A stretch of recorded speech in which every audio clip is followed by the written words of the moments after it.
আমাদের দেশি ফলের মেলা, এটা 3 দিনের জন্য আজকে আমাদের এখানে উদ্বোধন করা হয়েছে। এটা আমাদের 64টা জেলায় কিন্তু এই মেলাটা হবে। এই যে এখন সকল উপজেলাগুলিতে এই পর্যায়েও কিন্তু এই মেলাটা হবে। এই মেলাটা হওয়ার উদ্দেশ্য হলো আমাদের দেশীয় ফল, সবার কাছে অনেক আছে যে দেশীয় ফল সব চিনেই না, আঙ্গুর আপেল এটি খাইতে খেতে এরা বিদেশি ফল খায়, কিন্তু আমাদের ফলের যে গুণগত মান এবং এটার যে স্বাদ, এটা অন্যান্য বিদেশি ফলের থেকেও কিন্তু অনেক বেশি এবং এটার মানও কিন্তু অনেক উন্নত। তাই আপনারা প্রচার করবেন দেশি ফল যেন আমরা খাই। দেশি ফল খেলে আমাদের কিন্তু বৈদেশিক পয়সাও কিন্তু অনেক সাশ্রয় হবে।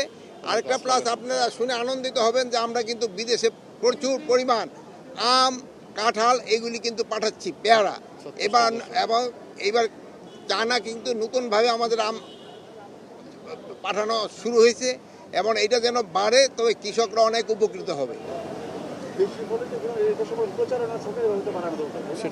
এই সরকারিভাবে প্রচারণা তো আপনারা বাড়াই দিবেন, সরকারিভাবে না, বেসরকারিভাবে হলো প্রচারণা বেশি। সরকারিভাবে যেটাই করতে যাবেন ওটার ভিতরেই ঝামেলা, বেসরকারিভাবে আপনারা করবেন ওইটাই ভালো।